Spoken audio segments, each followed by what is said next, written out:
जय हिंद दोस्तों, मैं देव कुमार केवट आपका अपना YouTube चैनल केवट क्लासेस में आपका स्वागत करता हूं। आज हम लोग कक्षा 10 के फिजिक्स का दूसरा अध्याय प्रकाश का अपवर्तन पढ़ेंगे। तो बिना देर किए स्टार्ट करते हैं प्रकाश का वर्तन। तो यहाँ पर सबसे पहले हेडिंग लगाते हैं, प्रकाश का अपवर्तन।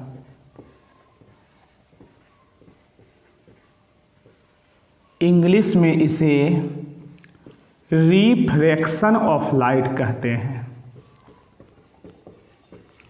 रिफ्रैक्शन ऑफ लाइट कहते हैं। प्रकाश का अपवर्तन समझने के लिए हमें दो अलग अलग माध्यम की आवश्यकता पड़ेगी। तो यहाँ पर हम पहला माध्यम लिखते हैं, माध्यम फर्स्ट, माध्यम दूसरा। ये दोनों माध्यम को अलग करने वाली सतह है। जब प्रकाश की किरणें एक माध्यम से दूसरे माध्यम में तिरछा प्रवेश करती है, तो जब प्रकाश की किरणें एक माध्यम से दूसरे माध्यम में तिरछा प्रवेश करती है, तो यह किरणें दूसरे माध्यम में सीधे ना जाकर अपने मूल पथ से कुछ विचलित हो जाती है। अपने मूल पथ से कुछ विचलित हो जाती है। प्रकाश के इस घटना को प्रकाश का अपवर्तन कहते हैं। फिर से देखते हैं, जब प्रकाश की किरणें एक माध्यम से दूसरे माध्यम में प्रवेश करती है, तो ये किरणें सीधे ना जाकर ये किरणें अपने मूल पथ से कुछ विचलित हो जाती है। प्रकाश के इस घटना को प्रकाश का अपवर्तन कहते हैं। यहाँ पर हम एक अभिलंब खींचते हैं, जो इस सतह पर अभिलंब लंब होता है, जो सतह के साथ 90 डिग्री का कोण बनाता है। चित्र को समझने के लिए हम इसका एक नाम दे देते हैं। यहाँ पर ए लिखते हैं, यहाँ पर बी लिखते हैं, ये आपका पी क्यू आर, ये एम है और ये आपका एन है। यहाँ पर एक एंगल निर्माण हुआ है जिसका नाम आई है। यहाँ पर एक एंगल निर्माण हुआ है जिसका नाम आर है। अब बारी बारी से चित्र में दिए गए नामों को हम समझते हैं। चित्र से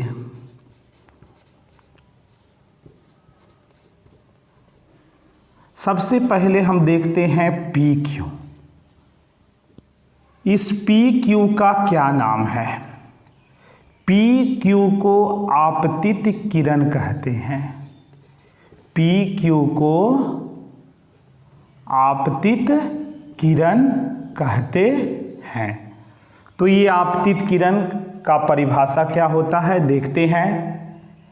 किन्हीं दो अलग करने वाले माध्यमों के सतह पर, किन्हीं दो अलग करने वाले माध्यमों के सतह पर पड़ने वाली किरण को आपतित किरण कहते हैं। चित्र में पी क्यू आपका आपतित किरण है। चित्र में पी क्यू आपतित किरण है। अब देखते हैं क्यू आर। QR दूसरे माध्यम में अपवर्तित किरण है। अपवर्तित किरण, जब प्रकाश की किरणें एक माध्यम से दूसरे माध्यम में प्रवेश करती है तो यह किरणें अपने मूल पथ से विचलित हो जाती है। इसी विचलित हुई किरण को अपवर्तित किरण कहा जाता है। चित्र में QR अपवर्तित किरण है। चित्र में QR अपवर्तित किरण है। अब देखते हैं AB को अपवर्तक सतह कहते हैं। अपवर्तक सतह कहते हैं। तो आप देख सकते हैं चित्र में ये अपवर्तक सतह किन्हीं दो माध्यमों को अलग कर रहा है।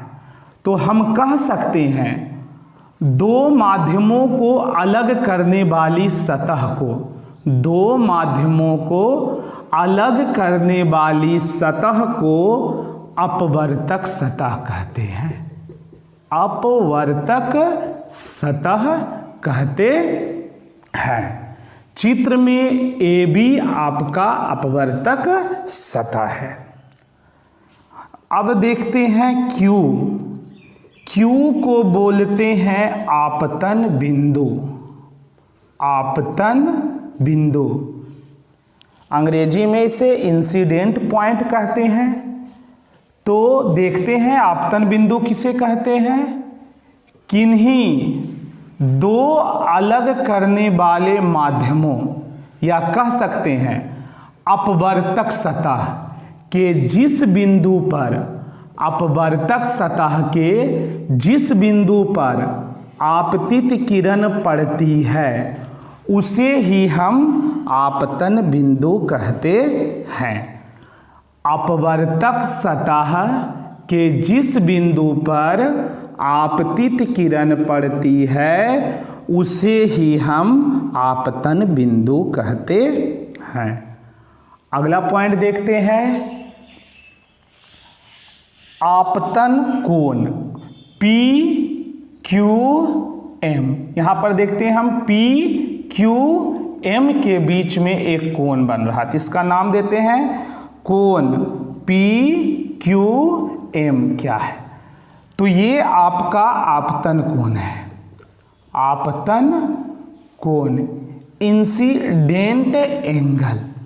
तो देखते हैं आपतन कोण किसे कहते हैं। तो यहां पर देख सकते हैं ये आपका आपतित किरण है और ये आपका अभिलंब है। ये आपका अभिलंब है। तो आपतित किरण और अभिलंब के बीच, आपतित किरण और अभिलंब के बीच जो कोण बन रहा है उसे ही हम आपतन कोण कहते हैं। आपतित किरण और अभिलंब के बीच में जो कोण बन रहा है उसी को हम आपतन कोण कहते हैं। चित्र में PQM के बीच जो कोण बन रहा है वो आपतन कोण है, जिसे I से सूचित किया जाता है। जिसे I से सूचित किया जाता है। आगे देखते हैं, यहाँ पर भी देखते हैं एक कोण का निर्माण हो रहा है। यहाँ पर आपका एक एंगल का निर्माण हो रहा है जिसका नाम NQR है। तो देखते हैं कोण NQR को हम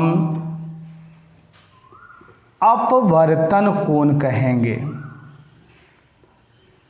अपवर्तन कोण कहेंगे। तो अपवर्तन कोण कहाँ बनता है देखते हैं। ये आपका अभिलंब है, ये आपका अपवर्तित किरण है। तो अपवर्तित किरण और अभिलंब के बीच में जो कोण बनता है उसी को हम अपवर्तन कोण कहते हैं। देखते हैं, ये आपका अपवर्तित किरण है और ये आपका अभिलंब है, इसके बीच में जो आपका कोण बन रहा है ये आपका अपवर्तन कोण है। अर्थात चित्र में एन क्यू आर के बीच जो कोण बन रहा है उसे अपवर्तन कोण कहते हैं, जिसे आर से सूचित किया जाता है, जिसे आर से सूचित किया जाता है। उम्मीद करते हैं यहाँ तक आपको अच्छी तरह से समझ में आया होगा। अब इससे संबंधित और भी बातें देखते हैं। यहाँ पर पहली बार जो बोले थे कि जब प्रकाश की किरणें एक माध्यम से दूसरे माध्यम में सीधे तिरछा प्रवेश करती है तो यह अपने मूल पथ से ना जाकर थोड़ी सी विचलित हो जाती है। यहाँ पर हमने तिरछा शब्द का प्रयोग किया था, लेकिन जब प्रकाश की किरणें सीधी जाएगी तो क्या होगा, तो यहाँ पर समझते हैं। जब प्रकाश की किरणें एक माध्यम से दूसरे माध्यम में सीधे प्रवेश करेगी, अभिलंबवत प्रवेश करेगी, तो ये सीधे निकल जाएगी। अर्थात यहाँ पर कोई अपवर्तन की क्रिया नहीं होगी।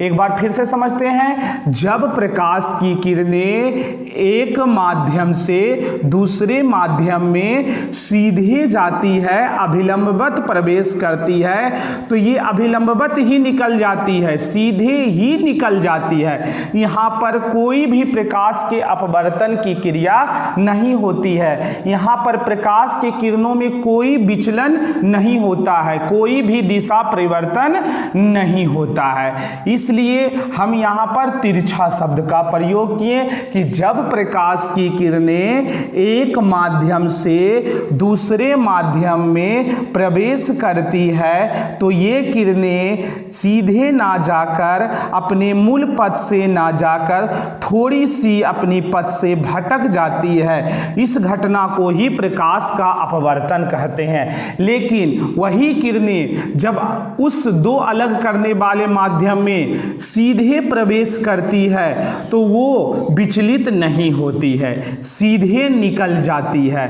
अर्थात यहाँ पर कोई प्रकाश की अपवर्तन की घटना नहीं होती है। तो यहाँ पर दो बात समझ में आया कि जब प्रकाश की किरणें एक माध्यम से दूसरे माध्यम में तिरछा प्रवेश करेगी तो वह अपने मूल पथ से कुछ विचलित हो जाएगी, जो कि प्रकाश के अपवर्तन की घटना को प्रदर्शित करेगी। जबकि प्रकाश की किरणें किसी अपवर्तक सतह पर लंबवत पड़ती है तो वो लंबवत ही निकल जाती है, वहाँ पर कोई अपवर्तन की क्रिया नहीं होती है। यहाँ पर दो और कंडीशन देखने को मिलते हैं, देखते हैं। अगर आप यहाँ तक समझ गए होंगे तो हम यहाँ पर जितने भी लिखे हुए हैं सभी को हम मिटा रहे हैं। आगे अगले दो और फिगर देखते हैं जिससे हमको दो कंडीशन के बारे में समझ में आएगा। पहला कंडीशन आपका होगा, जब प्रकाश की किरणें विरल से सघन में जाएगी तो क्या होगा, और जब प्रकाश की किरणें सघन से विरल में प्रवेश करेगी तो क्या होगा। तो सबसे पहले दो बात जानते हैं कि ये विरल और सघन क्या है। सबसे पहले हम विरल देखते हैं, इसको अंग्रेजी में रेयरर बोलते हैं, rarer medium, rarer medium, rarer. और दूसरा होता है सघन, दूसरा होता है सघन, इसको डेंसर मीडियन कहते हैं। तो ये आपका विरल क्या है, सघन क्या है। तो देखते हैं, प्रकाश की चाल अलग अलग माध्यमों में अलग अलग होती है, प्रकाश की चाल अलग अलग माध्यमों में अलग अलग होती है। जैसा कि पहला माध्यम हम देखते हैं, जैसे ले लेते हैं हम लोग हवा या निर्वात, हवा या निर्वात। पिछले कक्षा में हम लोग पढ़ चुके हैं, अर्थात पहले लेसन में हम लोग पढ़ चुके हैं, हवा या निर्वात में प्रकाश की चाल 3 × 10⁸ मीटर पर सेकेंड होती है। जबकि पानी में प्रकाश की चाल 2.25 × 10⁸ मीटर पर सेकेंड होती है। इसी तरह कांच में प्रकाश की चाल 2 × 10⁸ मीटर पर सेकेंड होती है। अब देखते हैं विरल और सघन को समझते हैं। अगर दो माध्यम की तुलना की जाए, अगर किन्हीं दो माध्यम की तुलना की जाए, हम यहाँ पर दो अलग अलग माध्यम लेते हैं, हवा और पानी लेते हैं।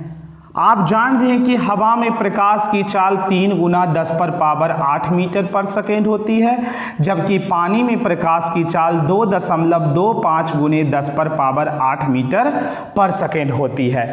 तो अगर इन दोनों माध्यमों की तुलना की जाए तो हवा आपका विरल माध्यम होगा और पानी आपका सघन माध्यम होगा। अब ऐसा क्यों? तो हम देखते हैं, यहाँ पर समझते हैं कि हवा विरल माध्यम क्यों है और पानी सघन माध्यम क्यों है।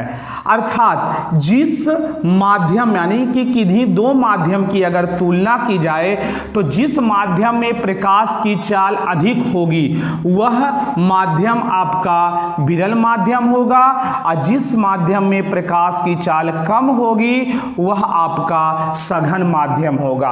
दो माध्यमों की तुलना करने पर हम यहाँ पर हमेशा कह रहे हैं कि दो माध्यम की अगर तुलना करें, हवा और पानी यहाँ पर हम अगर तुलना कर रहे हैं तो हवा में प्रकाश की चाल 3 गुना 10 पर पावर 8 मीटर पर सेकेंड है, जबकि पानी में प्रकाश की चाल 2.25 गुने 10 पर पावर 8 मीटर पर सेकेंड है। तो यहाँ देख सकते हैं कि हवा में प्रकाश की चाल ज़्यादा और पानी में प्रकाश की चाल कम है। इस प्रकार हम कह सकते हैं कि हवा में प्रकाश की चाल ज़्यादा है, इसलिए हवा पानी की अपेक्षा विरल माध्यम होगा, जबकि पानी में प्रकाश की चाल हवा के अपेक्षा कम है, इसलिए हवा के सापेक्ष ये आपका पानी जो है सघन माध्यम होगा। पानी क्या होगा? सघन माध्यम होगा। यही अगर हम ले लेते हैं पानी और कांच को ले लेते हैं, पानी और कांच को ले लेते हैं, तो यहां पर हम देख सकते हैं पानी में प्रकाश की चाल कांच के अपेक्षा ज़्यादा है। पानी में जो है आपका प्रकाश की चाल है वो कांच की अपेक्षा क्या है? ज़्यादा है, कांच की अपेक्षा ज़्यादा है। तो हम कह सकते हैं कांच में प्रकाश की चाल कम और पानी में प्रकाश की चाल क्या है? ज़्यादा है। तो पानी आपका क्या हो जाएगा? कांच की अपेक्षा विरल होगा। पानी जो होगा कांच के अपेक्षा विरल माध्यम होगा, जबकि कांच जो होगा पानी की अपेक्षा सघन माध्यम होगा। इस प्रकार हम जान चुके हैं कि विरल माध्यम किसे कहते हैं और सघन माध्यम क्या होता है। जिस माध्यम में अगर दो माध्यम की तुलना करें तो जिस माध्यम में प्रकाश की चाल ज़्यादा होगी वह माध्यम विरल माध्यम होगा, और दो माध्यम की तुलना करने पर जिस माध्यम में प्रकाश की चाल कम होगी वह सघन माध्यम होगा। तो यहाँ पर इससे संबंधित दो घटनाएं हैं। अगर प्रकाश की किरणें विरल से सघन में जाएगी तो क्या होगा? देखते हैं यहाँ पर दो कंडीशन। जब प्रकाश की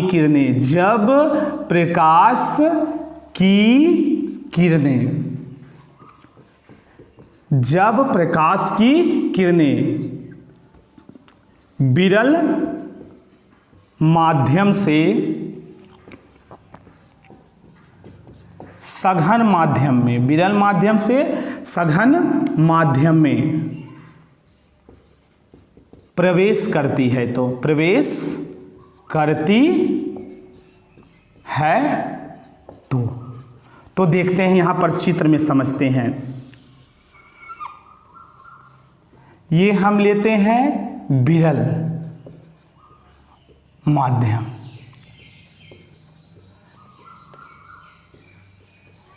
हवा ले लेते हैं, और ये आपका है सघन माध्यम, सघन माध्यम। पानी ले लेते हैं, क्योंकि हवा और पानी में पानी के अपेक्षा हवा विरल माध्यम होगा और पानी सघन माध्यम होगा। ये दोनों माध्यम को अलग करने वाली सतह है जिसको हम जान चुके हैं, जिसका नाम अपवर्तक सतह है। ये आपका अभिलंब है। अब प्रकाश की किरणें विरल से सघन में प्रवेश करती है, तो ये किरणें सीधे ना जाकर थोड़ी सी अभिलंब की ओर झुक जाती है, थोड़ी सी अभिलंब की ओर झुक जाती है।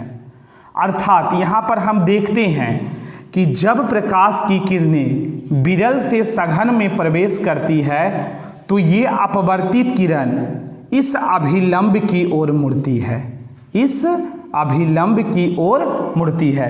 तो यहाँ पर हम कह सकते हैं कि जब प्रकाश की किरणें विरल से सघन में प्रवेश करती है तो अपवर्तित किरण, ये आपका अपवर्तित किरण है, अपवर्तित किरण, अपवर्तित किरण अभिलंब की ओर झुक जाती है, अभिलंब की ओर मुड़ जाती है। तो यहाँ पर हम देखते हैं कि जब प्रकाश की किरणें विरल से सघन में प्रवेश करती है तो अपवर्तित किरण अभिलंब की ओर मुड़ जाती है। तो यहाँ पर हम जान चुके हैं कि जब प्रकाश की किरणें विरल से सघन में प्रवेश करती है तो अभिलंब की ओर झुकती है, अभिलंब की ओर झुकती है। दूसरा कंडीशन देखते हैं, जब प्रकाश की किरणें, जब प्रकाश की किरणें, जब प्रकाश की किरणें सघन से सघन माध्यम से विरल माध्यम में, विरल माध्यम में प्रवेश करती है, प्रवेश करती है, तो विरल माध्यम में प्रवेश करती है। तो यहाँ पर देखते हैं, ये हमने हवा लिया, ये पहला माध्यम हो गया और ये आपका पानी हो गया।